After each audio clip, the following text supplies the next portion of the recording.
It's still around. Is it? Yeah, it didn't explode when he left Valley. Okay. Okay. So, What? Why They do you- do. Oh, okay, law of signs. We can use the law of signs. So yes, sine is so, so for opposite of right hypotenuse deals with right triangles, but through a theorem and a proof, if you will, not a theorem, but a proof, they are able to break away from only being able to use right triangles, and they can use this to solve non-right triangles. You can get away with using the law of signs with right triangles, but there's really no purpose to that. But you can use it in general, but usually what I say is if you have a right triangle, do SOHCAHTOA or Pythag theorem. If it's a non-right triangle, then you're using law of sines or law of cosines in general. You cannot apply SOHCAHTOA to a non-right triangle, but you can apply law of sines to a right triangle. But it's easier just to say right triangles, SOHCAHTOA or Pythag, non-right, law of sines or law of cosines. What the law of sines is that if you have, your triangle A, doesn't matter, there's no, A, B, and C are just angles, there's not one of them that's a right angle, or it doesn't have to be obtuse. The picture I drew is obtuse. But the law of sines states that the sine of angle A over side A is equal to, and it doesn't matter whether it's B or C, it's just but that when we write the equation, we usually go B next, and then they will tack on just C over C. But it can be any combination. So you could eliminate A over A and just say I have, right? B over B is equal to C over C, or I could say A over A is equal to C over C, or I could state that A over A is equal to B over B. Okay? And so law of sines is a right proportion, and then you can solve that way with non-right triangles. So if we said solve ABC, what that means is they want all the values.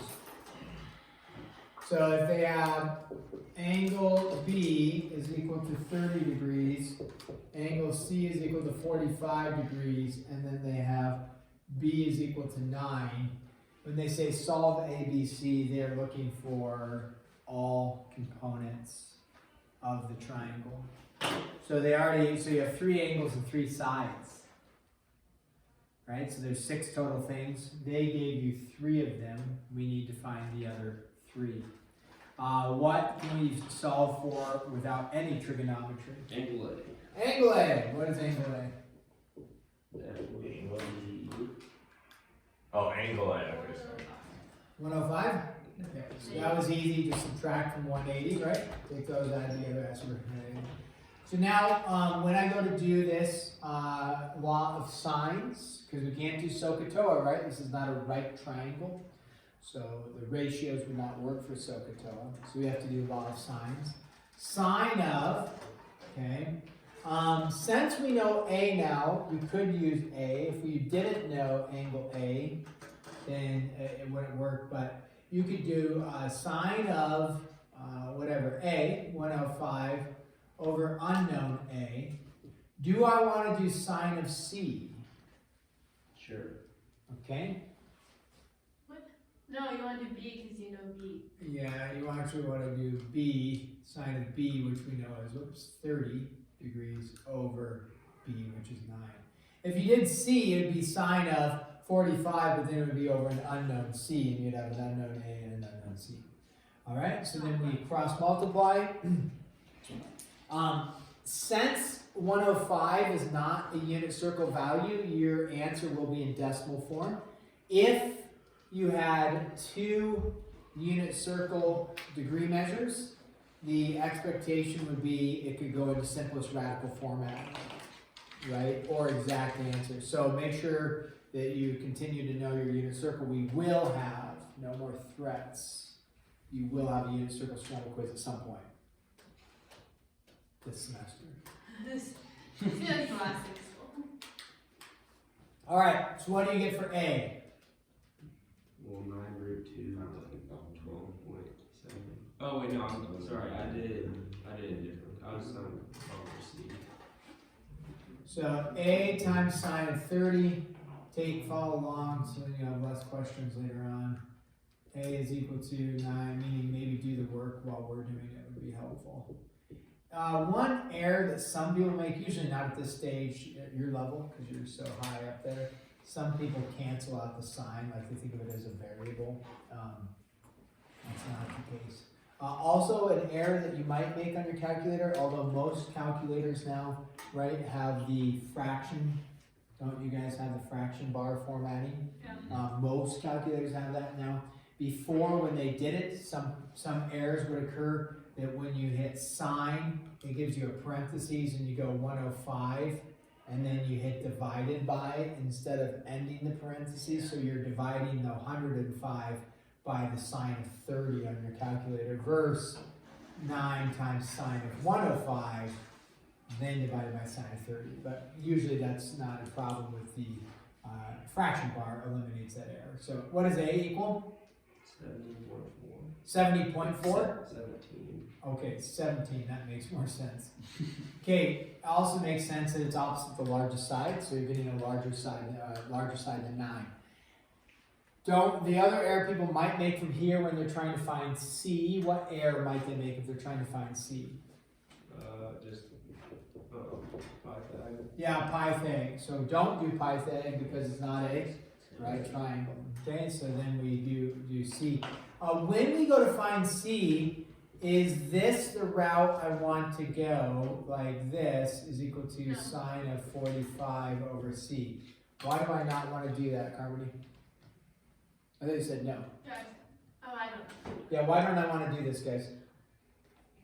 Oh, because it's not exact. It's not exactly rounded, so you're probably going to be pretty close or okay in general, but depending on what you're doing, especially in science, you're doing labs and things like that, don't round. So if you're going to use this value, use your full value from your calculator. All of you have the ability on your calculator to recall that full value, or use at least 3 decimal places, or just go back to an exact value like sine of 30 over 9, and then do that. Okay, now if you did sine of 30 over 9 equals the sine of 45 over C, that's going to have some exact values, right? It's going to be root 2's. So what do you get for C? Then if you didn't, though, like the book is actually going to just say round to the nearest hundredth or something like that. So if you get, most of these will be in decimal form. I'm just saying if it was, unit circle values, I could say, hey, exact radical answers. And, you should know that. But if they say nearest hundredth, what do you get for C? 12.7. 12.7? Okay. And again, using a rounded value, you're probably going to be pretty close or close enough, but it's optimal not to. Okay, questions on that one? Why would they use the sine 105 divided by 17.4 when they could just do the sine b over 9? Yeah, that's what I would use.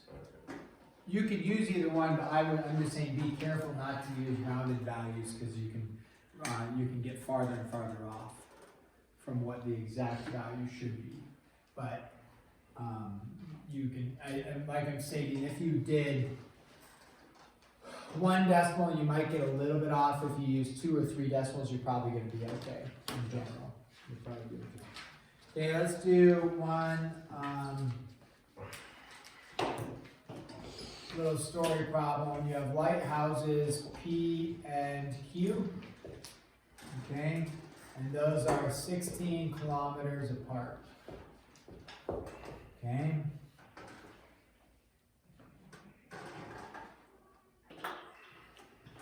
Disabled ship S is sighted, okay, so they've sighted a ship.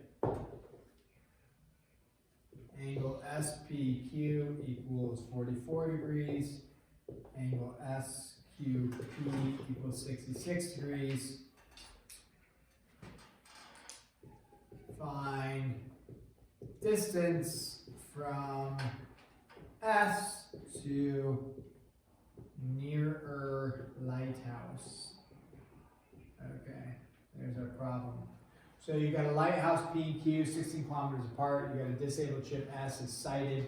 SPQ is 44 degrees. SQP is 66 degrees, and you want to find the distance. Find distance from S to nearer lighthouse. Okay. But how do I know which one's the nearer lighthouse? How do I know if it's P or if it's Q? No, sorry, it's Q. Oh, it's opposite, Q. smaller. Opposite the smaller angle, right? So a picture could prove helpful, drawing a quick picture if you don't need to, and you can figure out which one you're looking for, that's fine. So I usually just draw some sort of, picture. You know that P and Q are 16 kilometers apart, and then it states that SPQ is 44. So if you're going from S, which is somewhere out here, to P to Q, that's 44 degrees, and then from SQP, this is your S, your ship S to Q to P, it is 64. So what that, or 66, I'm sorry. So what that tells you, like Nicholas said, it's opposite the shorter angle. So you were trying to find this distance, we can just call that D. Right triangle? Nope, so law of sines. Now tomorrow we'll talk about law of cosines, and then you'll just have to distinguish which one would you use. But law of sines would be used in this case.